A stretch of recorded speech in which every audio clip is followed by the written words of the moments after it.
Hello, everybody. Welcome back to the Insightful Thinkers podcast, number 16, I believe. Classical conditioning, a little bit of science today for you guys. I hope you guys had a great weekend as well. Another Monday morning, and hoping to start the week off right with another episode, you guys. And I hope you guys find this topic as interesting as I do, you guys. This is a classic topic in psychology. What is classical conditioning? Classical conditioning is the form of learning in which subjects respond to a previously neutral stimulus that has been paired with a stimulus that automatically elicits a response. So don't worry, guys, this is going to get, I'll try to explain it the best I can, and it's going to get a little simpler as we go. So basically what it is learning by association. So something that is initially never caused a reaction ends up causing a reaction just because it has been presented in tandem many times with an actual reaction-provoking stimulus. So in the classical conditioning experiment by Ivan Pavlov, it presents a great example for what this is to help us understand what it is. So there's an unconditioned stimulus, which is a stimulus that elicits an automatic response. So, for instance, food. Food, the unconditioned stimulus, creates the unconditioned response of salivation. It didn't take any conditioning for the dog to salivate once food arrived. So, the unconditioned response, which is salivation, is the automatic response to the unconditioned stimulus, food. And don't worry if you guys don't understand all the terms. All you really need to know is that food creates an unconditioned response of salivation. Now, there's something called a conditioned stimulus. The conditioned stimulus is an initially neutral stimulus that comes to elicit a response due to being paired over and over with the unconditioned stimulus. And this would be something like a metronome. So imagine every time you bring a dog food, you also play the sound of a metronome, which is like a ticking sound. Okay. Now, eventually, when you just play the ticking sound, the dog will salivate just to the tick. And this is the conditioned response called salivation. So remember, the unconditioned response was salivation to the food. It took no conditioning to salivate to the food. But the conditioned response is salivation to the metronome. Now, through learning by association, the dog salivates to the metronome. And that's the conditioned response, the newfound response to a previously neutral stimulus. The metronome used to not elicit any salivation, but now salivation happens when the dog hears the metronome. That's the conditioned response. So let's talk about Pavlov's landmark experiments, how he even discovered this form of learning, which is so common, and we'll talk about some of the implications of it for today. But first, let's talk about Pavlov's landmark experiments. So these experiments emerged from a set of unforeseen observations that were unrelated actually to his main research interests. Pavlov's primary research was digestion in dogs. In fact, it was his discoveries concerning digestion, not classical conditioning, that earned him the Nobel Prize in 1904. But while studying salivary responses to meat powder, Pavlov found that dogs began salivating, as we mentioned, not only to the meat powder itself, but previously neutral stimuli that had become associated with the meat powder, such as research assistants who brought in the powder. Now, all of a sudden, just seeing the research assistant was causing the dog to salivate, and Pavlov was realizing that the salivation tube was, there was more and more saliva in there, and this was only due to the researcher's footsteps. So, the dogs seemed to be anticipating the meat powder and responding to stimuli that signaled its arrival, namely the researchers walking in. So the initial experiment Pavlov conducted after this serendipitous discovery, because obviously in science, you don't just make some unsubstantiated claims just by seeing something in the lab. You have to conduct the experiment. So Pavlov went on to do this. So he started with the metronome, the stimulus that didn't elicit any response that we talked about. He then paired this metronome repeatedly with the unconditioned stimulus of food, which elicits automatic salivation. As Pavlov repeatedly paired the neutral stimulus with the unconditioned stimulus, he observed classical conditioning. If he now presented the metronome alone, it elicited salivation all of a sudden. So the metronome had become the conditioned stimulus, which is, as we mentioned, the previously neutral thing that now comes to elicit a response just by way of it being associated with the unconditioned stimulus over and over, which is the food. The dog, which previously did nothing when it heard the metronome, now salivates when it hears the metronome. So I hope this is getting across the idea of what classical conditioning is, you guys. And it is a fairly simple topic. I remember learning it the first time, and although simple, it is such it's a very elegant kind of idea of how you can just learn through association, and it's just incredible how it was just kind of a chance discovery by Pavlov. Let's go through a couple examples to try to hammer the point home of what classical conditioning is. So imagine you find your first ride on a roller coaster terrifying, and this causes your heart to race. But now all of a sudden, every time you see a picture of a roller coaster, your heart races. So the unconditioned stimulus, and I almost wish I could, we could like ask questions and answer questions, almost because questions and answers always seem to facilitate learning a little better than just saying it in an expository way. But anyways, I'll just say, so the unconditioned stimulus in this case is the roller coaster ride. The unconditioned response is the racing heartbeat. So it didn't take any conditioning to elicit a racing heartbeat. That's why this is the unconditioned stimulus and the unconditioned response. Now, what does take conditioning? Well, the conditioned stimulus is the picture of a roller coaster, and the conditioned response is the racing heartbeat now just to the picture of the roller coaster. So you go from having a racing heartbeat to actually riding it to now when you see a picture, that association that you made causes your heart to race automatically, and that's the conditioned response. Let's go through another example of, imagine you get sick after eating a bad steak that gave you food poisoning at a restaurant. Soon after, even just the smell of steak causes you to be nauseous. So again, let's go through it here. So the unconditioned stimulus in this case is the bad steak. It took no conditioning to elicit the unconditioned response of nausea from eating the bad steak. But the conditioned stimulus is just the smell of steak. It took some conditioning for the smell to elicit the conditioned response of nausea from smelling the steak, because the smell initially did not create any type of response. But now, just due to association, the smell totally causes nausea on its own without you actually needing to eat the steak that causes you food poisoning. So let's talk about the major principles in classical conditioning to further continue the in-depth analysis into classical conditioning. We're not, as you guys know by now, we're not just doing surface level stuff. We're going really in depth into whatever topic we're talking about every Monday morning. So the first major principle of classical conditioning is acquisition. Acquisition is the learning phase during which the conditioned response becomes established.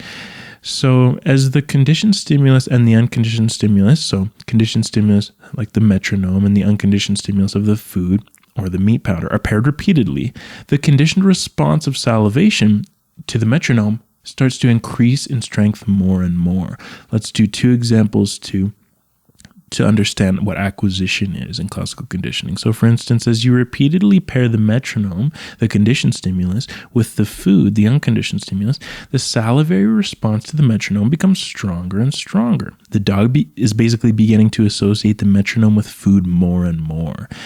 Second example, as you repeatedly pair the smell of steak, the conditioned stimulus, because remember, it took conditioning for this stimulus to elicit your sickness, with eating the bad steak, the unconditioned stimulus that takes no conditioning to elicit sickness, the nauseous response simply to the smell of steak becomes stronger and stronger and stronger. So you begin to associate the smell of steak with nauseous feeling more and more. That's the acquisition phase. And eventually the acquisition phase reaches like a peak, and it plateaus a little bit. But during the acquisition phase, you're basically learning the association. I guess I'll go this way for the people watching on YouTube. More and more, just like a graph that reaches its plateau. There's also the extinction phase. So the extinction is the gradual reduction and eventual elimination of the conditioned response. So this is like undoing all the effects of the classical conditioning. So let's do the two examples again. So imagine you repeatedly present the metronome without the food now. the salivary response to the metronome becomes weaker and weaker. So the dog begins to associate the metronome with food less and less. So it starts to extinguish this. Initially, remember, if you paired the metronome with the food a lot during the acquisition phase, now when the dog hears the metronome, he knows food is coming. But if you keep just giving him a metronome and no food, that behavior is going to start to extinguish, and he's not going to salivate as much because he's starting to learn maybe the metronome doesn't mean I'm going to get food anymore.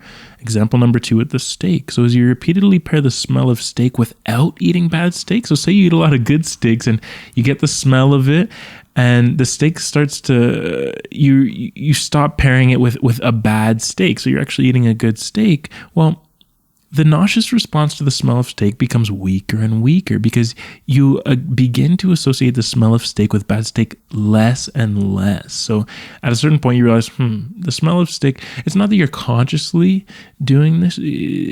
Classical conditioning is like automatic learning that elicits an automatic response. But essentially what's happening is that you start to realize that just the smell of steak, it's not going to cause me nausea because, I'm associating now good steaks with the smell of steak. So over time, these conditioning things can become extinguished if you present the conditioned stimulus enough without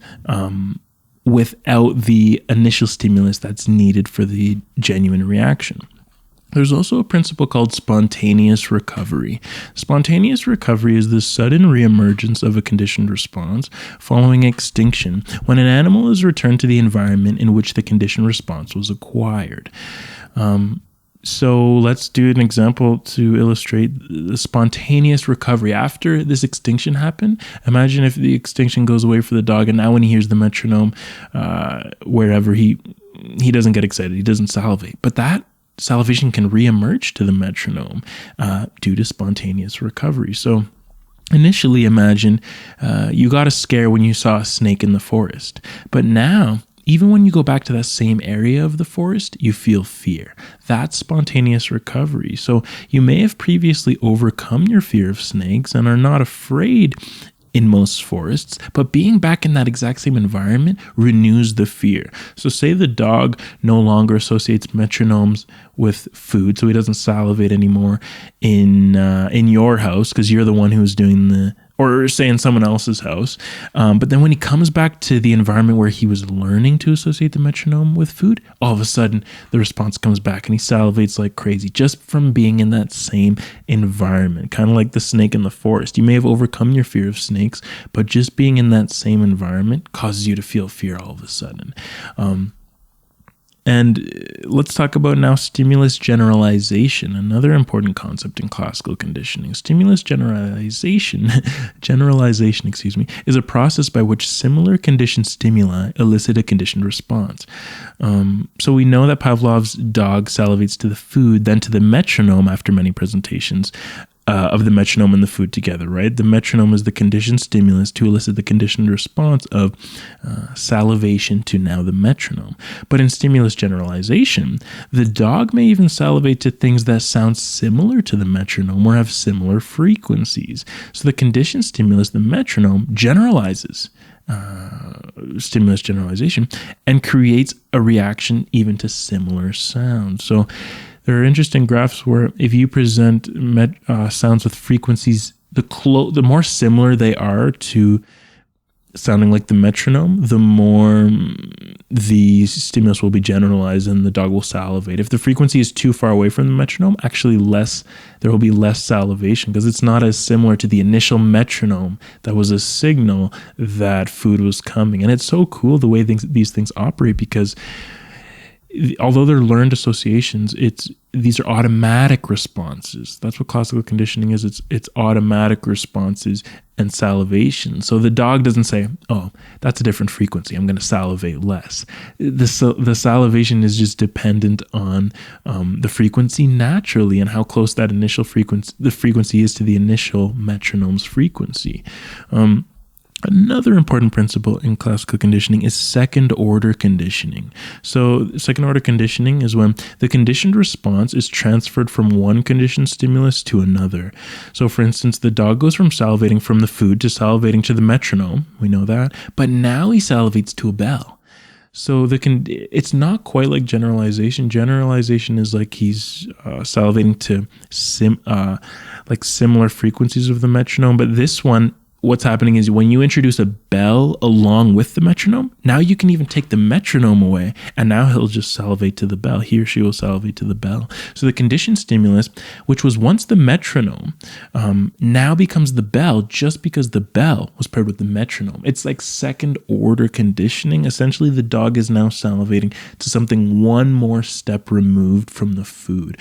Initially, he was just salivating to the food naturally, then to the metronome. But then if you pair the bell and the metronome, now he salivates to the bell. That's the second order conditioning. And that's definitely kind of cool.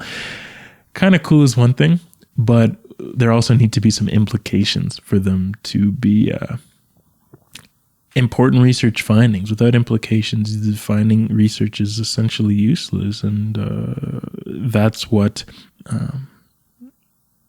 really what journals look for, is discussion of implications when you make research findings. And even if Pavlov may not have understood all of the implications of his discovery initially, research like this, that is so groundbreaking like this, eventually can stimulate a lot of interested researchers into finding applications, and they have found quite a few. And it's been found in therapy, for instance. So individuals with anxiety disorders exhibit abnormalities in conditioned fear. So for instance, even without hardly doing any public speaking to cause anxiety, just the idea of public speaking becomes enough to generate substantial anxiety. So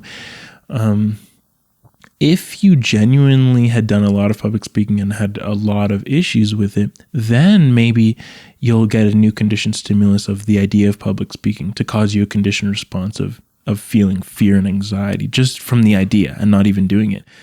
But individuals with anxiety disorders, often they might not have even ever done any public speaking, but just the idea of it, or not necessarily anxiety disorders, I'm just using public speaking as an example in this case, but just the idea of public speaking, even though it hasn't been conditioned to cause negative thoughts because you've had a lot of negative experiences with public speaking, you just exhibit an abnormality in this conditioned fear in an unreasonable way. You have an unreasonable anxiety and fear for it, even though you've hardly ever done it. So essentially, even without constant pairing of public speaking with negative feelings, an individual may still exhibit a negative conditioning towards public speaking, creating a negative response to just the thought of doing it now. Behavioral therapy can break down these detrimental associations using an extinction paradigm.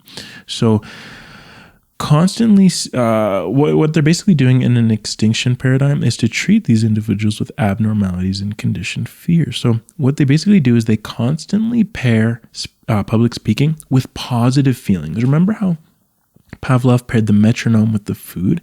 It's kind of like, so the food caused a natural response of salivation, and the public speaking for these individuals may cause a natural response of fear.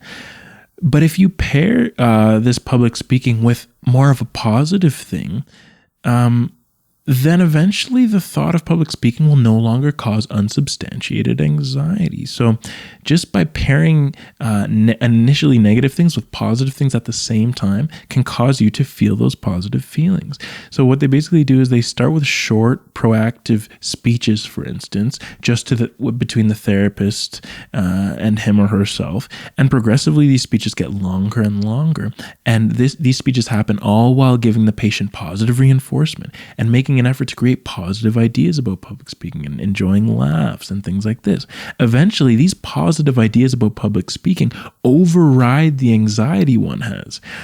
And this is really the approach in behavioral therapy. And this is just behavioral therapy. There are many different forms of therapy and ways to go about treating anxiety and phobias like this. But in behavioral therapy, this is kind of how they would do it. There's also kind of a spin-off of this in virtual reality therapy. So a patient wears a VR headset that progressively puts the patient in situations that cause greater and greater fear. To break down phobias, you don't want to necessarily flood them, although flooding, this is really into the weeds of psychology, but You don't necessarily always want to flood the participant, or not the participant, the client with his or her phobia immediately right off the bat. That could cause a little bit of psychological damage. So sometimes the best thing to do is introduce the phobia in small increments.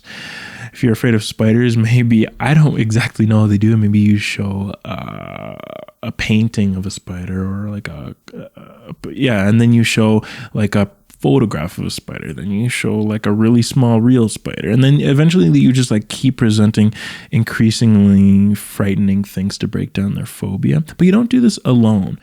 You don't present the spider alone, because then they might just feel fear. They're going to exhibit their phobia. What you do in behavioral therapy is between each level, you give relaxation training so that the client is relaxed before entering the next level of increasing difficulty. And this causes the positive feelings that they get from this relaxation training to be paired with once fearful situations, eventually reducing their fear. This learning by association, remember you guys, if you compare what you're afraid of with positive feelings, eventually there's a chance that those positive feelings will override that initial fear. There's also something called aversive counter conditioning for alcoholism. So what is this? So an aversive or unpleasurable stimulus is paired with the alcohol that someone is addicted to. So for instance, the patient is presented alcohol repeatedly with a disgusting smell coming from that source or from another source close by. Eventually, by classical conditioning and learning by association, the alcoholic naturally feels disgusted at the sight or idea of alcohol. So you present what the alcoholic is addicted to, the alcohol, with a negative stimulus, a really rotten smell that makes them get a little bit sick. And eventually, even if you don't present that rotten smell, just by looking or thinking about alcohol, that client might not want it anymore. These are the implications of classical conditioning in therapy. You can also actually treat bedwetting, called nocturnal enuresis, with classical conditioning. And there's something called the bell and pad method, which was developed by Maurer and Maurer all the way back in 1938. What is this? So there's a pad that's placed on a child that senses a single droplet of urine and activates a bell, so the child wakes up and goes to the bathroom. So as soon as the child starts wetting the bed, a bell goes off, and then the child goes to the bathroom, of course. So this is good, and the child could keep this bell on to keep waking up from the bell. But the key here is that eventually, even without the bell to wake them, the sensation of a full bladder becomes enough to wake the child and make them go pee, even when you take away the bell, just simply due to classical conditioning. So let's do a little review on this. So the unconditioned stimulus here, you guys, is the bell. There's no conditioning needed for the child to wake up. Waking up is the unconditioned response. There's no conditioning needed to wake up from a loud bell. You're just going to do it. The conditioned stimulus, the stimulus that requires conditioning to elicit a response, is the full bladder. The full bladder is paired over and over with the bell. And what is the conditioned response? The result of all this classical conditioning? That now the child can wake up to a full bladder without need for the bell, because the full bladder has been paired so much with the bell. So now when the child senses a full bladder, he or she can go use the washroom. Even without the bell, you no longer need the unconditioned stimulus, the bell, to elicit the response. Incredible application of this, of Pavlov's idea. And studies have found support for this. They found an 80% success rate, and have found it to be the best method for treating bedwetting. This is as recently as 2011, discovered by Brown, or reviewed by Brown, Pope, and Brown in 2011. So this is really a proven way to use classical conditioning for the better, not only in therapy, but even something as practical as bedwetting. Let's talk about how it plays out in advertising. So how classical conditioning is used by advertisers. So if you pair a positive stimulus, like an attractive model, for instance, with an initially neutral stimulus, so the drink being advertised, the attractive model is holding this drink, then after seeing this ad enough, the idea is that the positive reaction to the model becomes transferred to the advertised beverage. Then when consumers get to the store, they may even subconsciously reach for that drink as opposed to others, because they associate the positive feelings they get from the model to and they place those positive feelings onto this advertised beverage now. past Mountain Dew marketing strategy has taken advantage of classical conditioning as well. There was a time when company executives of Mountain Dew, they gave out Mountain Dew during enjoyable, exhilarating activities such as skateboarding, snowboarding, and surfing. The idea was that eventually these athletes would associate Mountain Dew with enjoyable, exhilarating feelings. So the unconditioned stimulus that naturally elicits a positive response, the snowboarding or the surfing or the skateboarding, now is transferred to the conditioned stimulus, the Mountain Dew. If you pair this exhilarating activity with Mountain Dew enough, that exhilaration you get from that activity almost gets transmitted over to the Mountain Dew, which is incredibly interesting. Funnily enough, you guys, and I'm not just getting this from any source. This is from, actually, most of this is from my intro psychology textbook. It actually plays out in fetishes.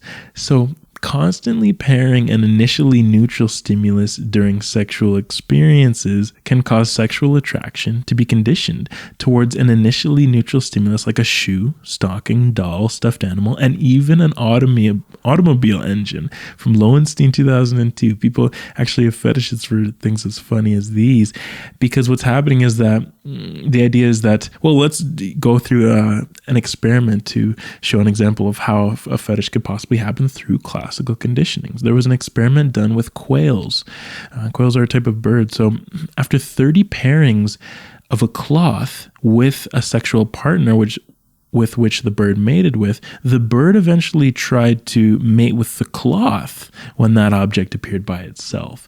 So basically what's happening is that if you pair some random stimulus while mating, the sexual attraction you get from the mating activity gets transmitted to the cloth. So the idea is that with fetishes, maybe when you were during that sexual activity, there might have been this object nearby, or you might have looked at that object over and over. And now your feelings get transmitted over to these crazy things, even like stuffed animals or automobile engines.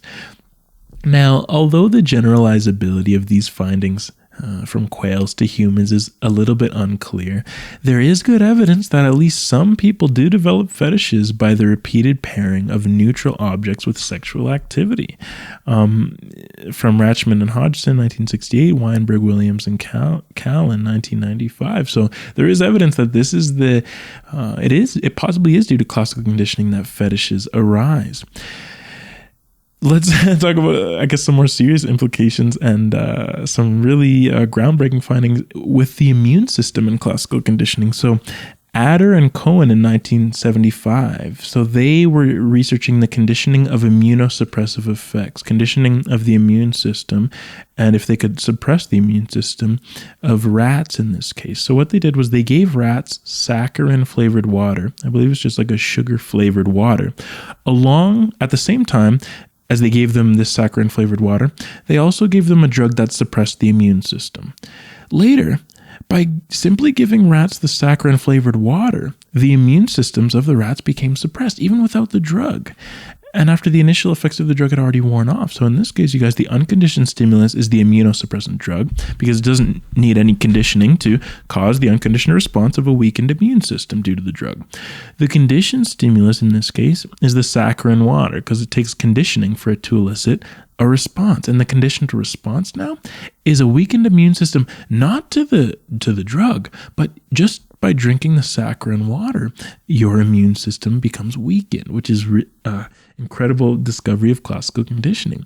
In the opposite way, Solveson, Ganata, and Hiramoto in 1988 did conditioning of immuno-enhancing effects of how to possibly enhance the immune system through classical conditioning.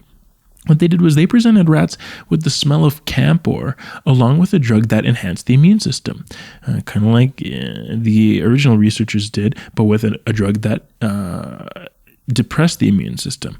So eventually what these researchers found was that by simply administering the smell of camphor to the rats, their immune system became enhanced. So the unconditioned stimulus is the immuno-enhancing drug because it takes no conditioning to elicit the unconditioned response of enhanced immune system due to the drug. The conditioned stimulus is the camphor smell because the camphor was paired a bunch after feeling your immune system was enhanced. And now the conditioned response, only the camphor alone is needed to enhance the immune system. Incredible discoveries of classical conditioning. And that is going to do it for the episode of in-depth analysis into classical conditioning and some principles there. Hopefully I was able to convey that in a way that you guys can understand through audio format. And thank you guys for listening in, as always. Another Monday morning. It's becoming a routine now, and I'm loving it, and it's feeling great to start off with a new episode, new ideas, new in-depth analysis every single week. This is what we're doing, you guys. If you liked this episode and you like in-depth analysis and do a bunch of topics, please share it with at least one person who's interested in psychology or classical conditioning. I know these are the initial experiments and initial principles that made me fall in love with psychology. So if you know someone who's studying that, or you know someone who's also interested in things similar to this, please share this episode with them. Please subscribe to the podcast as well on whatever platform you're listening on. So whether it's Spotify, Apple Podcasts, YouTube, or anywhere else, if you are on Apple Podcasts, please leave a star rating and a review. And if you're on YouTube, please like the video if you enjoyed it. You can also share your own thoughts and ideas from the YouTube comments section, from the Connect page on the website, or on Instagram at Insightful Thinkers Media, or Twitter at Team ITM. If you happen to be on the website, feel free to check out the blog posts for poems and other articles. If you want to join the monthly ITP video conference call, where we come together every month to have insightful discussions or just talk about anything, you can support the podcast on Patreon. But in the end, you guys, whatever you do to support, listening or watching will always be more than enough. And I'm glad you guys are tuned into some psychology, because this is what I love the most, science and especially psychology. So I was happy to talk to you guys about one of the main principles in psychology, classical conditioning, you guys. Thank you for tuning into the Insightful Thinkers podcast, everybody. And we'll be back next Monday morning, as always, for more in-depth analysis into a diverse set of topics. Take care, everybody.